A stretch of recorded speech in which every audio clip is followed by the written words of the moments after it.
réussi à passer la ligne d'arrivée du Vendée Globe toute seule au milieu de la nuit, avec personne mais avec la même joie. Après moins de 78 jours, un tour du monde. C'est action que... Voilà, je suis toute seule devant les Sables d'Olonne. Hâte de voir du monde pour pouvoir célébrer tout ça. L'arrivée du Vendée Globe la plus intimiste du monde, je pense. Intimiste de l'histoire du Vendée même. C'est trop cool. Bonjour à tous, vous êtes bien devant le journal de la mi-journée sur TV Vendée. Vous venez d'entendre l'émotion de Clarisse Kremer qui a franchi cette nuit la ligne d'arrivée du Vendée Globe à la 11e place après 77 jours en mer. Une arrivée particulière puisque la météo ne lui permettait pas de rentrer dans le port des Sables d'Olonne. Elle fait actuellement route vers celui de La Rochelle où les conditions d'accès sont plus simples. Elle devrait y rentrer vers 15h cet après-midi. Même situation pour le Vendéen Benjamin Dutreux qui a terminé son Vendée Globe ce dimanche et qui est arrivé lui cette nuit à La Rochelle. Je vous propose d'écouter ses premiers mots une fois les pieds de retour sur la terre ferme.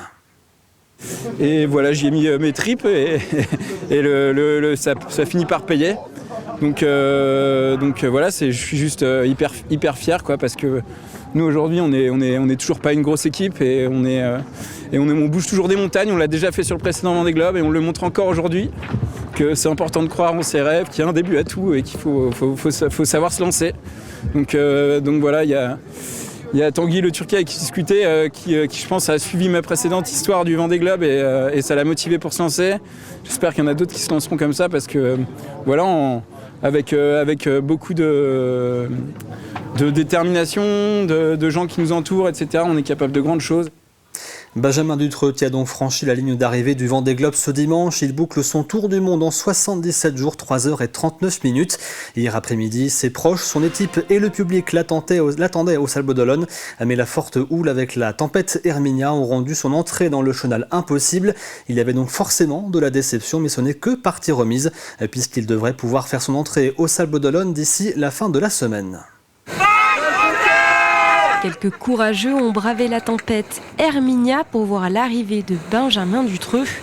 Capuche, gros manteau et écharpe, ils étaient équipés pour prendre leur mal en patience. On est quand même là pour mettre l'ambiance et puis saluer aussi le parcours qu'il a pu faire. Voilà, il a fait une belle course et c'est bien d'être présent quand même. Pour passer un petit moment aussi avec tous ces supporters de Bages. Vu les vagues qu'il y a dans le chenal, c'est pas étonnant que ce soit annulé. Il n'y a pas de souci, la sécurité d'abord, les bateaux coûtent assez cher, il n'y a aucun problème. L'équipe de Benjamin Dutreux avait déjà tout mis en place pour fêter son arrivée. Mais les incertitudes liées à la météo et au timing ont rendu la journée longue. Malgré tout, c'est son résultat qui reste en tête. Il sécurise son top 10 qui, pour nous, je tiens à le souligner, était notre objectif. Donc on est quand même très satisfait, très fiers de nos skippers. Maintenant, il va falloir qu'on reste concentré jusqu'au bout. Il a déjà reçu nos indications, notre décision et le roadbook pour rejoindre La Rochelle en solitaire jusqu'à temps qu'on puisse nous monter à bord. Un plan B déjà élaboré depuis 2 jours. Alors la team du skipper relativise la situation. Ça, quelque part, c'est pas un scénario non plus catastrophique, c'est très très frustrant, ça on vous le cache pas. Maintenant, tous nos partenaires aujourd'hui comprennent la situation. L'arrivée de Benjamin Dutreux au Sables d'Olonne est donc repoussée à la fin de la semaine. Nous revenons maintenant sur ce violent coup de vent qui a balayé la Vendée dans la soirée et la nuit de samedi, avec des rafales à 124 km/h à l'Île-Dieu, 123 à La Roche-sur-Yon, encore 118 km/h à Bretignolles-sur-Mer. Cet événement météorologique a provoqué la mobilisation de près de 160 sapeurs-pompiers en Vendée, avec plus de 130 interventions, principalement en raison de chutes d'arbres sur les routes. Au Sables d'Olonne, un bateau de plaisance pris dans le vent s'est même échoué sur la grande plage. Il n'y a fort heureusement pas eu de blessés. Cet épisode de vent a surpris tout le monde, y compris les prévisionnistes météo.